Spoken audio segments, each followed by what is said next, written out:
کسی چیز نے کھینچے ہیں۔ وہ جھٹپٹا کر اٹھے تو انہوں نے پوچھا کون ہے، کس نے میرے بال کھینچے ہیں؟ باقی تو سب سو رہے تھے، رات کافی زیادہ ہو گئی تھی، 12 سوا 12 بجے کا ٹائم تھا۔ انہوں نے درخت کی طرف دیکھا تو ان کو ایسا لگا درخت کے پیچھے سے کوئی جھانک رہا ہے۔ اب وہ دیکھ رہے ہیں کہ درخت کے پیچھے سے کوئی جھانک رہا ہے، تو انہوں نے اونچا سا پوچھا کہ کون ہے وہاں پر اور کس نے میرے بال کھینچے ہیں؟ وہ چیز جھانک کر دیکھ کر پھر پیچھے ہٹ جاتی، پھر درخت کے پیچھے سے جھانک کر دیکھ کر پھر پیچھے ہٹ جاتی۔ اس درخت کے نیچے باقاعدہ پرانے زمانے کی طرح بیٹھنے کی جگہ، وہ جو گول دائرہ بنا ہوتا ہے، ایک فرش ٹائپ اونچا سا، وہ بنا ہوا تھا۔ انہوں نے جا کر اپنی چارپائی سے اٹھے، انہیں غصہ بہت آیا۔ انہوں نے آگے جا کر جب دیکھا درخت کے چاروں طرف کوئی چیز نہیں تھی، وہ بڑے سخت حیران ہوئے۔ پھر انہیں یہ لگا کہ کہیں کوئی دیوار پھلانگ کر نہ آیا ہو، کوئی چور وغیرہ یا کوئی شرارت نہ کر رہا ہو، مگر کوئی بھی نہیں تھا۔ انہوں نے سارا جائزہ لیا، بڑے حیران ہوئے کہ میں کیسے اگنور کر سکتا ہوں، میں نے اپنی آنکھوں سے دیکھا کوئی درخت کے پیچھے سے جھانک رہا تھا۔ خیر وہ اسی تجسس میں آ کے لیٹے، ان کی آنکھ لگ گئی، وہ سو گئے۔ صبح جب سب جاگے تو ان کی چارپائی درخت کے نیچے تھی۔ سب بڑے حیران ہوئے کہ ان کو کیا سوجی جو درخت کے نیچے چارپائی انہوں نے بچھا لی۔ ان سے پوچھا، ان کی بھی آنکھ کھلی، وہ بھی حیران ہو گئے۔ انہوں نے کہا کہ میری چارپائی یہاں پر کیسے آ گئی ہے، میں تو سب کے ساتھ ادھر ہی سو رہا تھا۔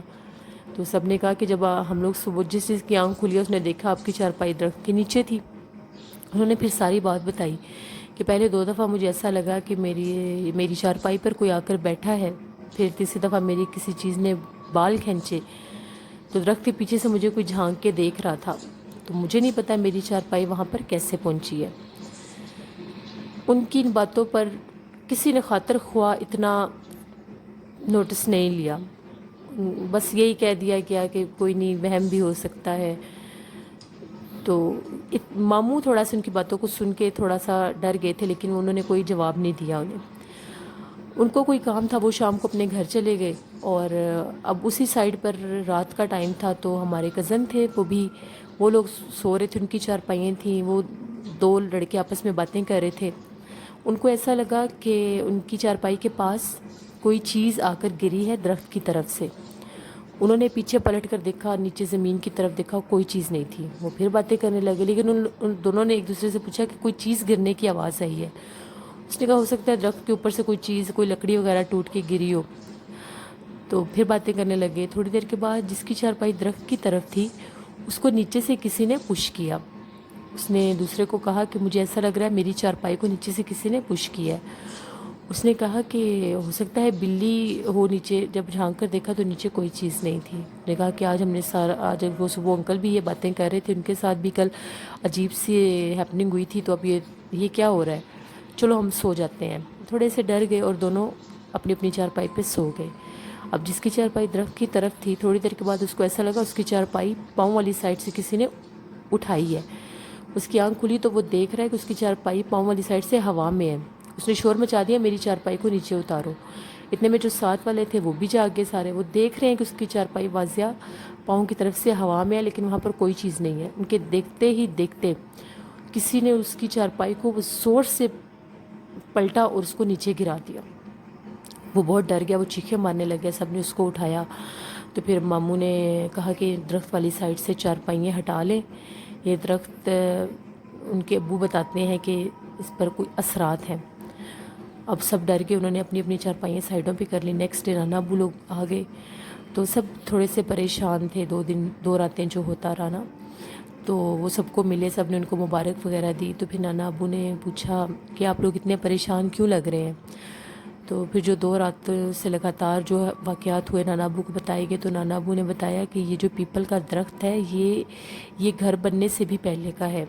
جب نانا ابو کی شادی ہوئی تھی تب انہوں نے اس گھر کو بنوانا شروع کیا تھا، تب کا یہ درخت ہے۔ تو وہ کہتے ہیں کہ اس درخت کو ہم نے جب بھی ہم کٹوانے کا ارادہ کرتے تھے کہ ہم اس درخت کو کٹوا دیں گے، کیونکہ یہ بہت پھیلا ہوا درخت تھا، تو ساری رات اس درخت سے رونے کی آوازیں آتی تھیں، اور یہاں پر ایک جھولا لگا ہوتا تھا، وہ جھولا ساری رات جھولتا تھا، کوئی چیز اس پر نظر نہیں آتی تھی۔ اس درخت کے پاس سے چنبیلی کے پھولوں کی بہت خوشبو مہکتی رہتی تھی رات کو، اور پائلوں کی آواز آتی تھی جیسے پائلیں پہن کے اس درخت کے چاروں طرف کوئی چلتا ہے۔ وہ کہتے ہیں ایک دفعہ بہت شدید بارش ہو رہی تھی، تو ہم لوگ اپنے برآمدے میں بیٹھے ہوئے تھے، 9:30 بجے کا ٹائم تھا، تو وہ رات کے ٹائم جیسے جھولے کو اوپر اٹھا کر لٹکا دیا جاتا ہے کہ کہتے ہیں کہ مغرب کے بعد جھولا نہیں جھولنا چاہیے، اس پر جنات بھی ہوتے ہیں۔ وہ کہتے ہیں واضح ہمیں محسوس ہوا کہ جھولا کسی نے نیچے اتارا ہے اور واضح اس جھولے کے اوپر جیسے کوئی بیٹھ کے اس کو جھولتا ہے۔ وہ کہتے ہیں سردیاں ہوں یا گرمیاں، ساری رات وہ جھولا کوئی چیز جھولتی تھی اور واضح اس جھولے کو جھولنے کی آوازیں پورے گھر میں گونجتی تھیں۔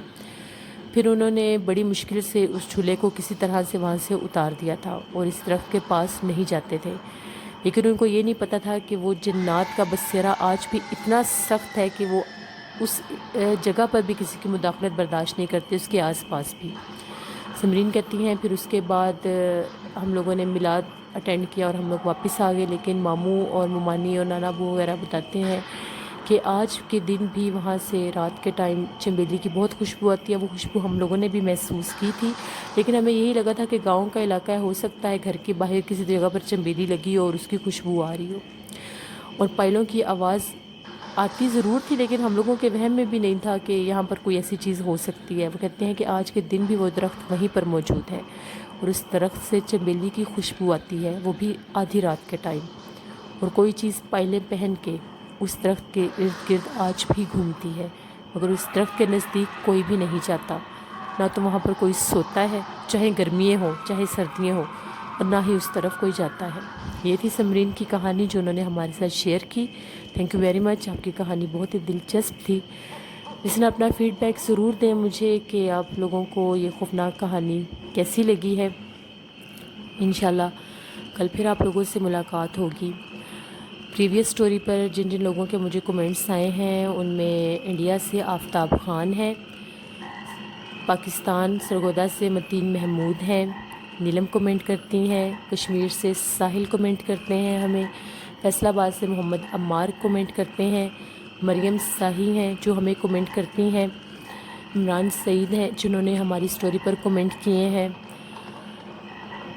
آپ سب لوگوں کا بہت شکریہ، آپ لوگوں کا فیڈ بیک میرے لیے بہت زیادہ ویلیویبل ہے۔ اسی طرح سے میری سٹوریز پر کمنٹ کریں، اور جو لوگ میرے چینل کو ویو کر رہے ہیں میرے چینل کو سبسکرائب بھی کریں۔ یہاں پر ریئل بیسڈ خوفناک کہانیاں میں آپ لوگوں کے لیے لے کر آتی ہوں، آپ بھی اپنی خوفناک کہانیاں شیئر کر سکتے ہیں۔ ڈسکرپشن باکس میں ای میل آئی ڈی ہوتا ہے، اس ای میل آئی ڈی پر آپ مجھے ضرور اپنی خوفناک کہانیاں شیئر کریں۔ انشاءاللہ کل کسی اور خوفناک کہانی میں آپ لوگوں کے ساتھ ملاقات ہوگی۔ اپنا بہت سا خیال رکھیے گا، دعاؤں میں یاد رکھیے گا۔ Thank you for watching. اللہ نگہبان۔